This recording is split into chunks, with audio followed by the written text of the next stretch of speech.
Author's note: in writing this book, I wanted to be as authentic and truthful about my experience as possible.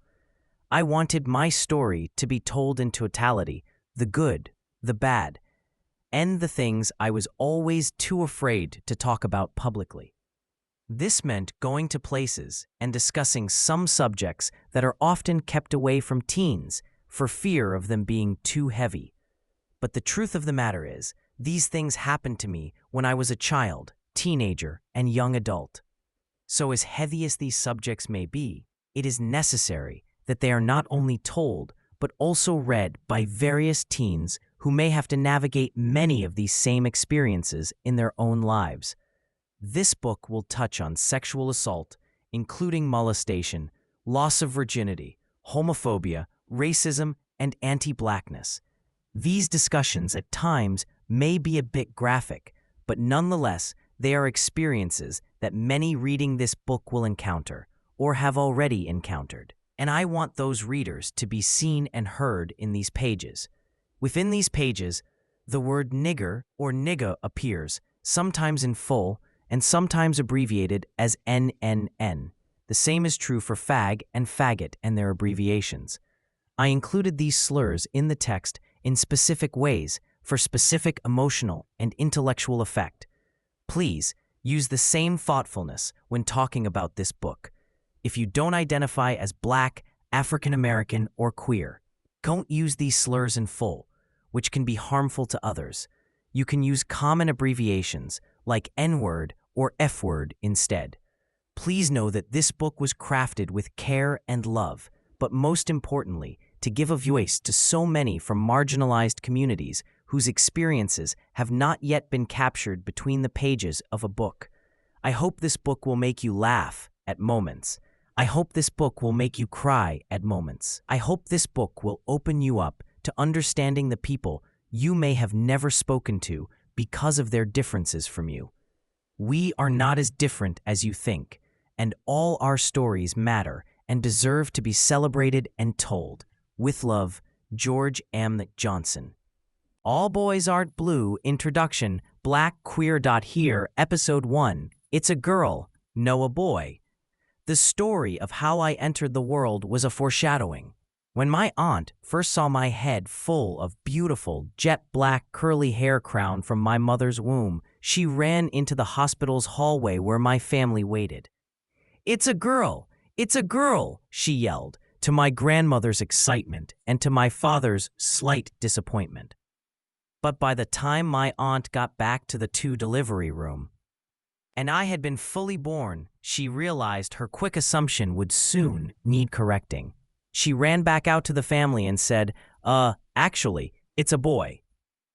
The "it's a girl, no it's a boy" mix-up is funny on paper, but not quite so hilarious in real life, especially when the star of that story struggles with their identity. Gender is one of the biggest projections placed onto children at birth, despite families having no idea how the baby will truly turn out. In our society, a person's sex is based on their genitalia. That decision is then used to assume a person's gender as boy or girl, rather than a spectrum of identities that the child should be determining for themselves. Nowadays, we are assigning gender even before birth. We have become socially conditioned to participate in the gendering of children at the earliest possible moment, whenever a sonogram can identify its genitalia. Gender reveal parties have become a trendy way to celebrate the child's fate, steering them down a life of masculine or feminine ideals before ever meeting them. It's as if the more visible LGBTQIA+ people become, the harder the heterosexual community attempts to apply new norms. I think the majority fear becoming the minority, and so they will do anything and everything to protect their power. I often wonder what this world would look like if people were simply told, "You are having a baby with a penis or a vagina or other genitalia. Look up intersex if you're confused about other." What if parents were also given instructions to nurture their baby by paying attention to what the child naturally gravitates toward, and to simply feed those interests? What if parents let their child explore their own gender instead of pushing them down one of the only two roads society tells us exist? When our gender is assigned at birth, we are also assigned responsibilities to grow and maneuver through life based on the simple checking off of those boxes. Male, female, black, white, straight, gay. Kids who don't fit the perfect boxes are often left asking themselves what the truth is. Am I a girl? Am I a boy? Am I both? Am I neither? As a child, I struggled mightily with these questions, and that struggle continued to show up in various ways throughout my life. Chapter Introduction, Episode 2, Understanding My Black and Queer Identity. Now, as an adult, I have a much better grasp of sexuality, gender, and the way society pressures us to conform to what has been the norm. I understand how this sense of normality doesn't hold a space for those of us who don't fit the aesthetic of what a boy or girl should be, or how a man or woman should perform. Unfortunately, we are still struggling to move the conversation past an assumed identity at birth. And LGBTQIAP+ people are not just fighting for the right to self-identify and be accepted in a society that is predominantly composed of two genders, which would be the bare minimum of acceptance. We are also fighting to survive physical acts of violence. Many of us are not even surviving that. The spectrum of our traumas can be as broad as our identities. I started writing this book with the intention that every chapter would end with solutions for all the uncomfortable or confusing life circumstances I experienced as a gay Black child in America. I quickly learned this book would be about so much more, about the overlap of my identities and the importance of sharing how those intersections create my privilege and my oppression. Many of us carry burdens from the traumas of our past, and they manifest in our adulthood. We all go through stages of accepting or struggling with our various identities, gay, straight, or non-identifying, and race and various other factors play a role in how we navigate them. Many of us are always in a state of working through something, always in a state of becoming a more aware version of self. This book is an exploration of two of my identities, Black and queer, and how I became aware of their intersections within myself and in society. How I've learned that neither of those identities can be contained within a simple box, and that I enter the room as both of them, despite the spaces and environments I must navigate. In the white community, I am seen as a Black man first, but that doesn't negate the queer identity that will still face discrimination. In the Black community, where I more often find myself, it is not the Black male identity that gets questioned immediately. It is that intersection with queerness that is used to reduce my Blackness and the overall image of Black men. Because this is a memoir, I'm sharing some of my personal memories with you.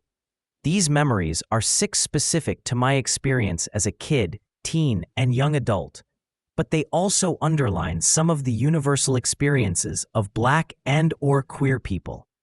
My struggles are that of Black men and queer men and people who exist at the intersection of both identities. That's where the manifesto part comes in. I believe that the dominant society establishes an idea of what normal is simply to suppress differences, which means that any of us who fall outside of their normal will eventually be oppressed. In each chapter of this book, I'll tell you memories of my experiences growing up and what I think they mean in a larger context of living as a Black queer person. Chapter Introduction, Episode 3, The Weight of a Word. I grew up hearing the word nigga, which was a term of endearment in my home. It's become a term of endearment in many Black families. By the time I was in middle school, I was using the word regularly with friends. It was the thing to do as a 13-year-old, that is, to curse and use the N-word. We were all doing it. It was how we greeted one another, how we clowned one another. We had different tones and inflections that could tell you the way the word was being used, but never with the at the end. We knew saying that word with the hard meant something different. By high school, I stopped using it. Surrounded by whiteness, I wasn't going to dare let my classmates get comfortable using that word with or around me. Anytime a white student even tried to utter it, I checked them. White kids love to test black kids on things like that. Certain black kids were fighting so hard to fit in. They would let white kids steal that part of our culture just so they could pretend they were accepted in white society. By college, I was back in a predominantly black school, back to using the N-word again with my new friends. It was just like middle school, except as an adult I knew I could use it, and no one could say anything to me about it. Truth be told, most professors hated that we used the word. They were of the opinion that the word had too much hatred in it for us to ever be able to take back full ownership in any variation. The N-word was the last word heard by many of my ancestors when they were being beaten and shackled, forced into enslavement in a new land. It was the last word heard by my people when they were lynched as a spectacle for white people. Strange fruit hanging from the poplar trees, as the great Nina Simone would sing. So, for many of my professors who grew up during Jim Crow, experiencing legalized segregation, there was no reason to be proud of that word. It was during those years in college, and right after college, that the NAACP and the National Action Network decided that it was time for the black community to bury the N-word. There was this belief that if we stopped using it, the word itself would lose its power. This brought out arguments on both sides. People for and against this action to destroy a word that is so tied to the most painful parts of history in America. I began to shift to the side that thought it was best to bury it. At that time, I was learning how to be a respectable Negro with the good grades and a college degree, attempting to fit into white society, wherein I felt I deserved to be treated as an equal. It was important to me that I didn't use that word, because I felt it made us less than. Chapter Introduction, Episode 4, Unlearning Shame, Finding Myself. I felt that our using that word was a bad thing, because white people cringed when we said it, because certain black people cringed when we said it. To me, it just didn't make sense to keep using it, especially because it remained controversial. I did what I always did with most things I didn't want to deal with.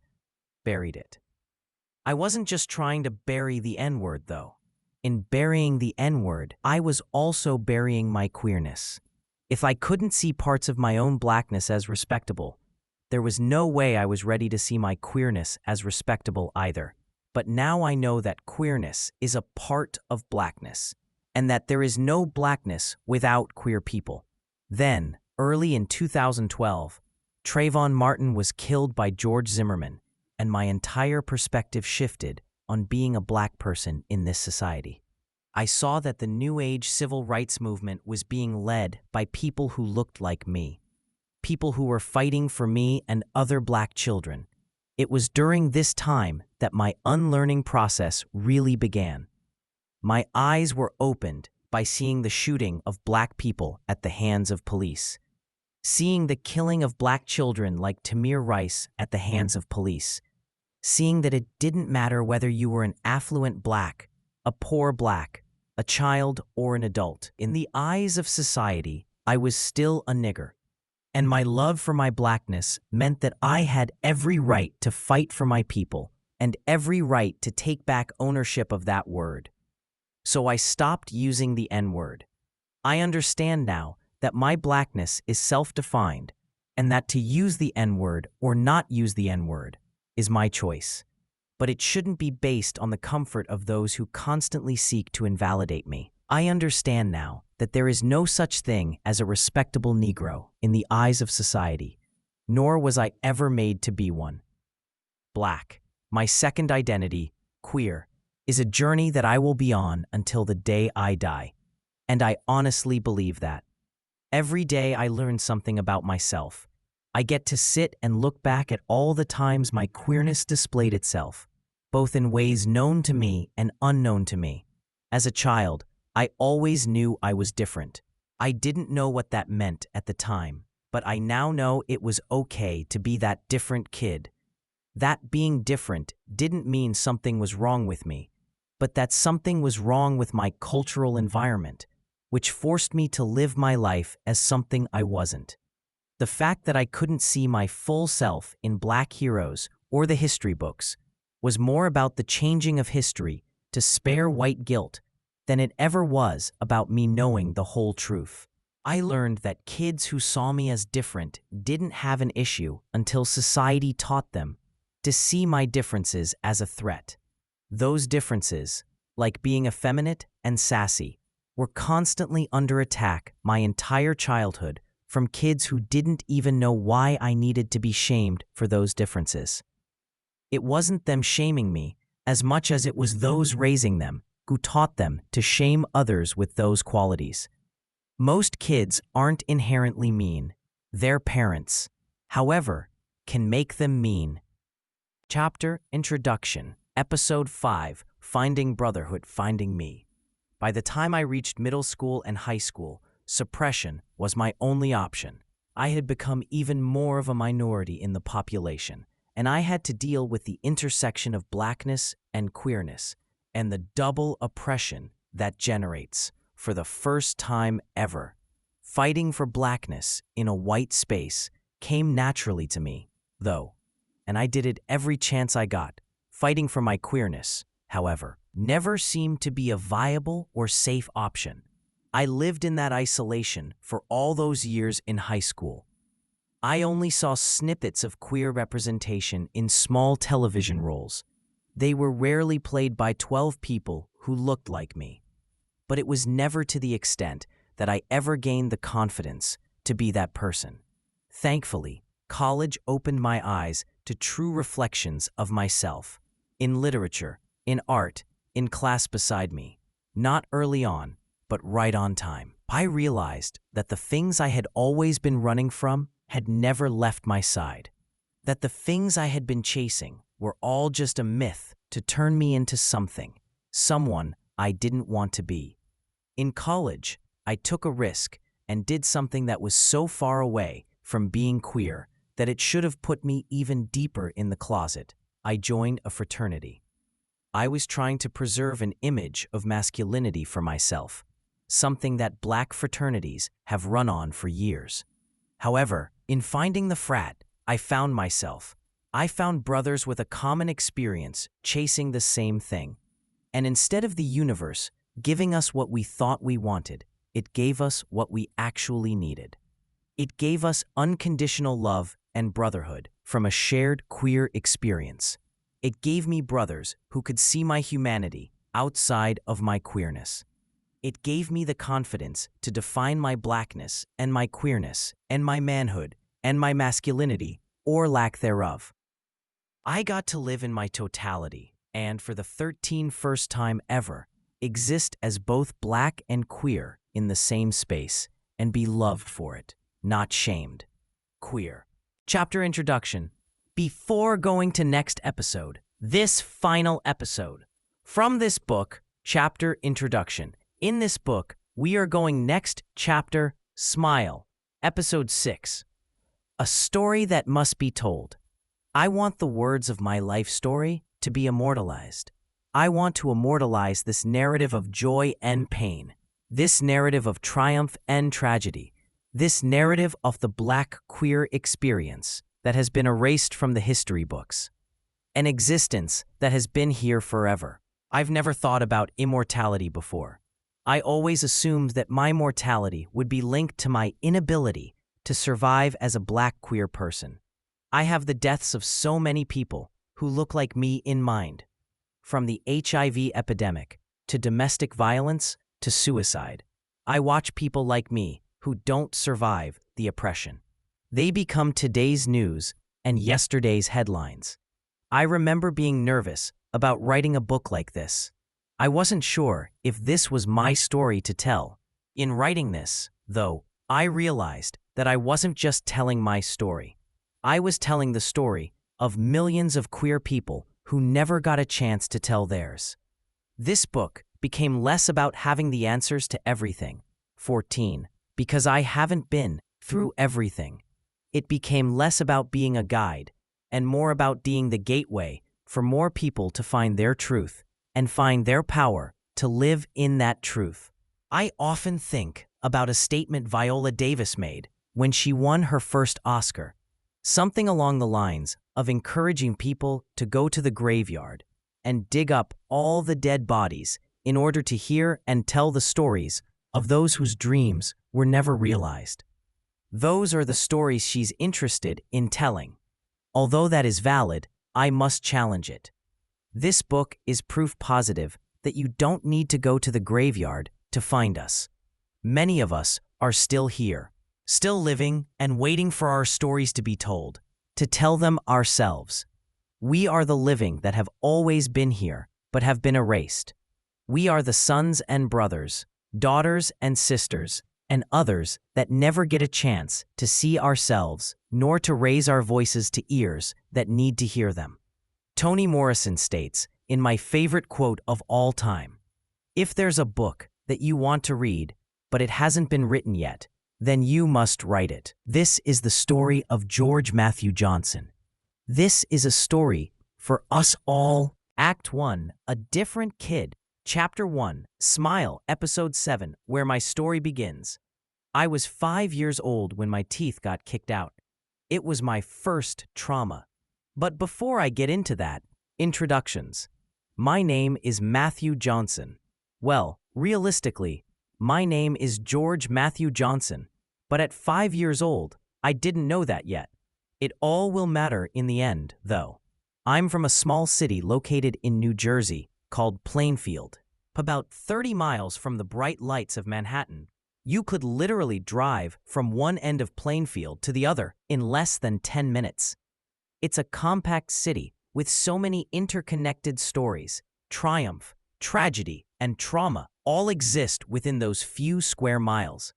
It is a place I once hated but grew to love as my true home, my only home. My family has been a part of the fabric of this city for more than 50 years. My parents both held down city jobs for nearly 3 decades and still live there to this day. My brother and I grew up middle class, or at least what black folk were supposed to think was middle class, with Christmases full of gifts under the tree. My little brother and I never wanted for a thing. We were blessed to have parents who understood what it was like to have the bare minimum, and who ensured that their kids never experienced that same plight. We are a rarity amongst most black folks who don't get to have intergenerational wealth like our white neighbors just one block over. Family came first for us. I grew up with my little brother, Garrett, in the house. Our older brother, Gregory Jr., and sister Tanya from my dad's first marriage had moved out by that time. There were also cousins, aunts, and uncles living in Plainfield. Holidays were always a big family affair. For reference, I think the movie Soul Food stands as the closest semblance to my upbringing, minus the fighting. Well, maybe a little bit of fighting. My parents both worked 9 to 5, 5 to 9, as we called it. My father was a police officer who worked very long shifts. My mother was the head of the secretaries at the police department and owned a hair salon in town, where she would go in the evenings after her day job. Some of my cousins used to live in the projects in Jersey City, an environment my mom's mother, Nanny, felt wasn't very conducive to the safe upbringing of small black boys. Their parents were like oil and water. I can recall one time when their mom and dad visited Nanny's house. Aunt Cynthia and Uncle got into an argument over laundry that I learned much later was really over drugs. It then escalated into a full-on fistfight in the upstairs hallway. That would be the last time I saw their mother for years. Nanny knew she didn't want her grandkids growing up in all that. As she put it, "Y'all can run the streets all you want, my grandkids will not." And from that moment, she took them in and put them into school in Plainfield. Nanny became the caregiver, cook, nurse, and disciplinarian for us all. Chapter 1, Smile, Episode 8, Knowing I Was Different. Nanny was brown-skinned and had a head full of gray hair. She was a bit heavyset, with one arm a little bigger than the other due to her lymphedema. She was from Spartanburg, South Carolina, and despite having lived in Jersey more than 35 years, she still had a very Southern accent.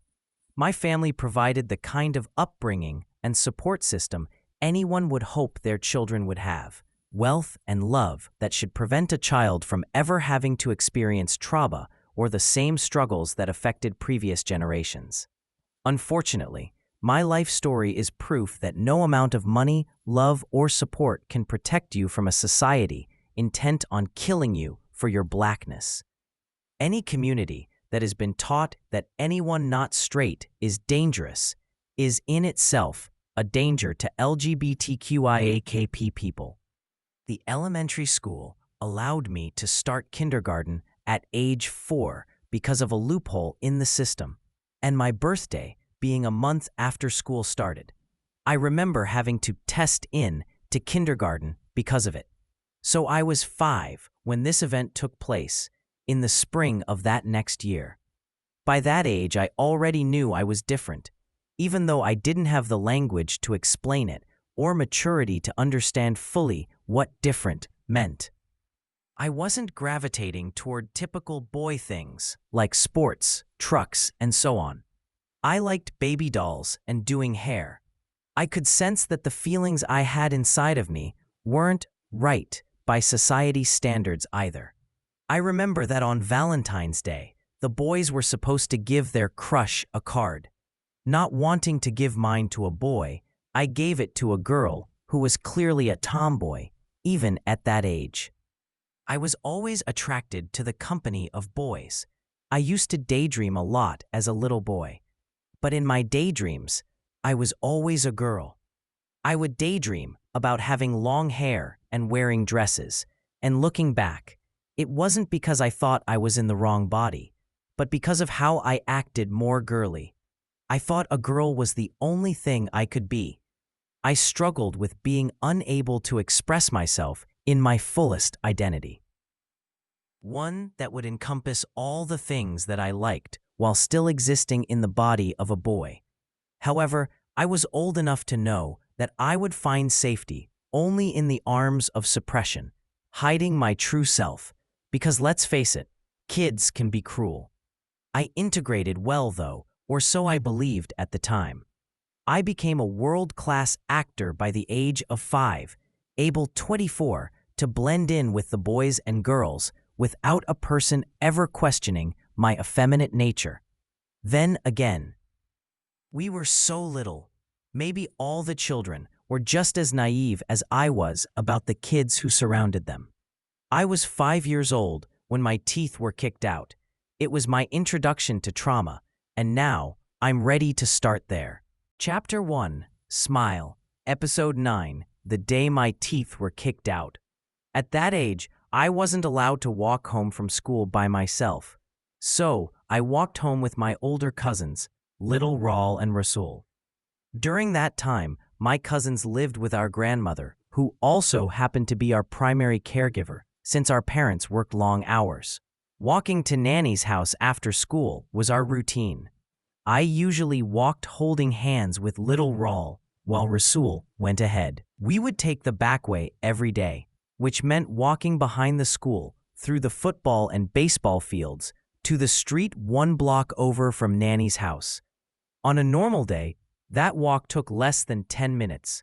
Living so close to the school, I'm sure Nanny never imagined that within those 10 minutes, her grandchild's life would be forever scarred. The memory is vivid. I can still smell the air from that day, sunny and mild, spring-like weather. That walk to my grandmother's started just like any other, with me holding hands with Raul, while Rasul sped ahead of us. We were at the corner of Lansdowne and Marshall, on the lawn of the corner house, when we ran into a group of kids from the neighborhood that I didn't recognize. They had to be about my cousins' ages, around 9 or 10 years old. The main kid was white. To this day when we talk about it, we use his full name, but I won't say it here. The other kids were black and white if memory serves me correctly. My cousins knew who they were, I guessed, because they immediately began arguing. When I sit with this memory, there is no sound in the moment, I can see it. When I write about it now, my body can feel it. But as I close my eyes to think about it, the situation was instant chaos. I got extremely nervous. I just held on to Rawls' hand even tighter. There were 3 of us and 6 of them, which was really 2 on 6, because what did a 5-year-old know about fighting? The arguing kept getting more intense, with my fear growing as the boys got closer, in each other's faces. It's strange how near to home and safety one can be when some of the most traumatic things in life occur. I used to wonder what would have happened if we had walked a different route that day, or left the school 5 minutes earlier. Would my life have turned out any different? Before I knew it, the argument broke into a fight, and I, the invisible boy, somehow became the biggest target. As my cousins squared up with 3 of the boys, 2 others grabbed me by my arms and held me on the ground.